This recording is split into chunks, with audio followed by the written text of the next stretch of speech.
Welcome to Suman TV. నేను మీ రమేష్. ఆ భగీరథుడు గంగను నేల మీదకు దింపాడో లేదో మాకు తెలియదు, కానీ నేడు మా కరువు ప్రాంతాన్ని జలకలతో నింపేస్తున్న మీరే మాకు భగీరథుడంటూ తాడిపత్రి ఎమ్మెల్యే జేసీ అస్మిత్ రెడ్డి చంద్రబాబును ఉద్దేశించి వ్యాఖ్యానించారు. ఏపీ ముఖ్యమంత్రి చంద్రబాబు జలధార కార్యక్రమంలో భాగంగా అనంతపురం జిల్లా తాడిపత్రి నియోజకవర్గంలోని యాడిక్కి విచ్చేశారు. ఈ సందర్భంగా ఎమ్మెల్యే జేసీ అస్మిత్ రెడ్డి చేసిన వ్యాఖ్యలు పలువురిని ఆకట్టుకున్నాయి. ఏపీ సీఎం చంద్రబాబు సైతం ముసిముసి నవ్వులు నవ్వారు. అసెంబ్లీలో సీఎం చంద్రబాబు గారిని కలిసి తమ ప్రాంతానికి సాగునీరు తాగునీరు కావాలని కోరడం జరిగిందని, అయితే ఆయన నేను చూసుకుంటా మీరు వెళ్ళండి చెప్పడంతో సార్ చెప్పారు, ఒక కాగితం ముక్క కూడా లేదు, నేను వెళ్లి అధికారులను ఏమని అడగాలంటూ సంశయిస్తూ బయటకు వచ్చానని ఆనాడు జరిగిన విషయాన్ని అస్మిత్ రెడ్డి గుర్తు చేసుకున్నారు. అయితే తాను అక్కడి నుంచి ఇక్కడికి రాగానే అధికారులే తనకు ఫోన్ చేసి, సార్ మన నియోజకవర్గంలో చెరువులు కాలువలకు నీరు అందించడానికి అన్ని ఓకే అయ్యాయి, సీఎంఓ నుంచి మాకు ఆదేశాలు వచ్చాయంటూ చెప్పడంతో ఒక్కసారిగా ఆనందంతో పాటు ఆశ్చర్యానికి గురయ్యానని అస్మిత్ రెడ్డి వెల్లడించారు. ఇలా అడగగానే పనిచేసే సీఎం మాకు లభించడం ఎంతో అదృష్టమంటూ అస్మిత్ రెడ్డి సీఎంని పొగడ్తలతో ముంచెత్తారు.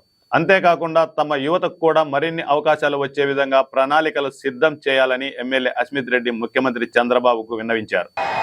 వేదికను అలంకరించిన పెద్దలకు, నా ముందున్న నా ప్రజలకు, అపర భగీరథుడు ఆపద్ బాంధవుడు బలరాముడైన మన ముఖ్యమంత్రి వర్య శ్రీ నారా చంద్రబాబు నాయుడు గారికి నా వందనం, అభివందనం. ఈరోజు మీ ముందుకు ఏదో స్పీచ్ ఇచ్చేదానికి రాలేదు. నిన్నగాక మొన్న ముఖ్యమంత్రి వర్యులతో నాకు జరిగిన సంఘటన మీతో పంచుకుందామని చెప్పి మీ ముందుకొచ్చా.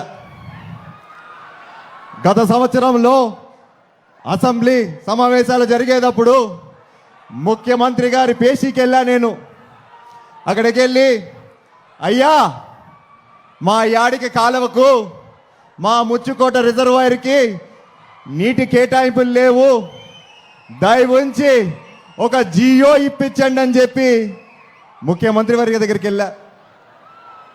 అప్పుడు ముఖ్యమంత్రి వారు ఒకటే అన్నారు, నా భుజం, నేను పక్కనే ఉంటే దగ్గరికి లాక్కొని భుజం పైన చేసి, మనందరికి తెలిసిండేదే కదా మన ముఖ్యమంత్రి గారు, తడుతూ ఒకటే చెప్పాడు, ఇదిగో తమ్ముడు, జియో గియో ఇచ్చేది లేదు, కానీ ఖచ్చితంగా ప్రతి చెరువుకి ప్రతి కాలువకి నీరిచ్చే బాధ్యత నాది, నువ్వు ధైర్యంగా వెళ్ళని చెప్పి నాకు ధైర్యం ఇచ్చి సాగనిచ్చారు.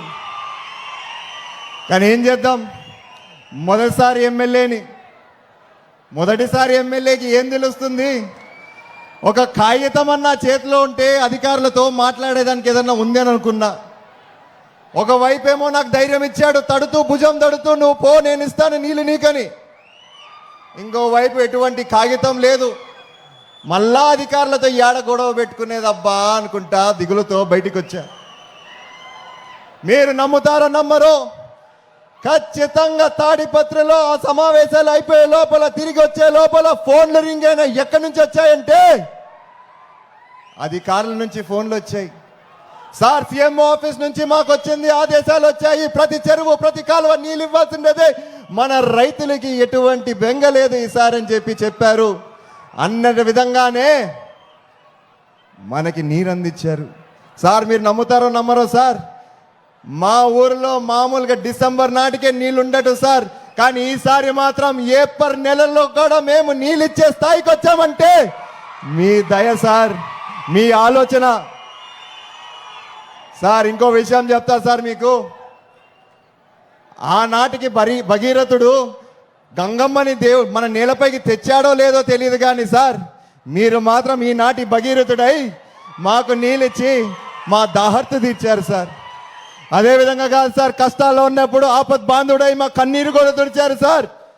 చివరికి రైతు గుండెల్లో ఒక బలరాముడై మిగిలిపోయారు సార్ మీరు. సార్ నీరిచ్చారు, బ్రహ్మాండంగా ఉంది సార్. మాకు చిన్న చిన్న సమస్యలు కూడా ఉన్నాయి సార్, మా కాలువలు ఉన్నాయి సార్. ఆ కాలంలో ఎప్పుడైతే జేసీ దివాకర్ రెడ్డి గారు మా పెదనాన్నగారు శాసనసభ్యులుగా ఉన్నారో, ఒకవైపు నార్త్ కెనాలు, ఒకవైపు యాడి కెనాలు, మరొక వైపు ఫ్లడ్లో కెనాలు, ఇంకోసారి Pendekal reservoir, Chagal reservoir sir, ఇవన్నీ కట్టించుకున్నాం సార్. ఈ ప్రాజెక్టులంతా ఏమైనాయంటే సార్, మధ్యలో దాదాపు 70% పూర్తయి కేవలం ఒక 30% పూర్తి చేసుకున్నామంటే ఖచ్చితంగా రాబోయే కాలంలో 1,00,000 కాదు సార్, 1,50,000 ఎకరాన్ని నీగిచ్చే సామర్థ్యం మనకుందని చెప్పి మరొకసారి మీ ద్వారా తెలియజేసుకుంటున్నాను సార్. నీటి వరకైతే మాట్లాడాను సార్. మా యాడికి ప్రజలకి ఎన్నో నాళ్ళ నుంచి ఒక కోరిక ఉంది సార్. మా యాడికిలో యువత సార్ కాలేజ్ నుంచి డ్రాప్ అవుట్లు ఎక్కువ అయిపోతున్నాయి సార్. కేవలం ఒకే ఒక కారణం, మాకు దగ్గరలో ఎటువంటి జూనియర్ కాలేజీలు లేవు సార్. ఒకవైపు చూస్తే తాడిపత్రి దాదాపు 30 కిలోమీటర్లు, ఇంకో వైపు చేస్తే గుత్తి అదొక 30 కిలోమీటర్, హెడ్ క్వార్టర్ అనంతపూర్ అయితే అదొక 60 కిలోమీటర్లు సార్. వీటికి చేరుకునే బదులు మీరు ఇంట్లో ఉండిపోండి, మాకు చదువులు వద్దని చెప్పి డ్రాప్అవుట్స్ ఎక్కువైపోతున్నాయి సార్. సో దయవించి నేను కోరేది ఏంటంటే సార్, ఒకవైపు భూమిని నమ్ముకున్నాం సార్, మాకు ఇది తప్ప మాకు వేరే ఏది రాదు సార్ చేసుకోవడానికి. దయచేసి మా కాలువలు పూర్తి చేయండి సార్, మాకు మళ్ళా నీళ్ళు వచ్చే విధంగా చేయండి సార్. అదే విధంగా మా యువతకి మరొక్కసారి భరోసా ఇవ్వండి సార్. నేనున్నానని చెప్పి మీరు రైతాంగానికి కూడా భరోసా ఇచ్చినట్టు అవుతుంది సార్. ఇప్పటికే యువత చాలా మంది ముందుకు రావట్లేదు సార్. మీరు కానీ భరోసా ఇచ్చారంటే ఖచ్చితంగా రాబోయే కాలంలో ముందే మనం ఆర్టిఫిషియల్ ఇంటెలిజెన్స్ ఎక్కువైపోతుంది అంటున్నాం. ఉద్యోగాలు ఉంటాయి, ఉద్యోగాలు ఎక్కడికి పోవు. 1,00,000 ఉద్యోగాల దగ్గర ఒక 70,000 ఉద్యోగాలు రావచ్చేమో. ఈ 30,000 మందికి మనం న్యాయం చేయాలంటే సార్ ఖచ్చితంగా మన కాలువలు పూర్తి చేసుకోవాలా, మన రిజర్వాయర్లు అయిపో చేసుకోవాలా. సో మరొక్కసారి ఈ సభాముఖంగా మిమ్మల్ని కోరేది ఏంటంటే సార్, మాకు నీళ్ళు ఇప్పించండి, మా రైతులు బాగు చూడని చెప్పి కోరుకుంటూ సెలవు తీసుకుంటున్నాను. జై అమరావతి, జై జై అమరావతి.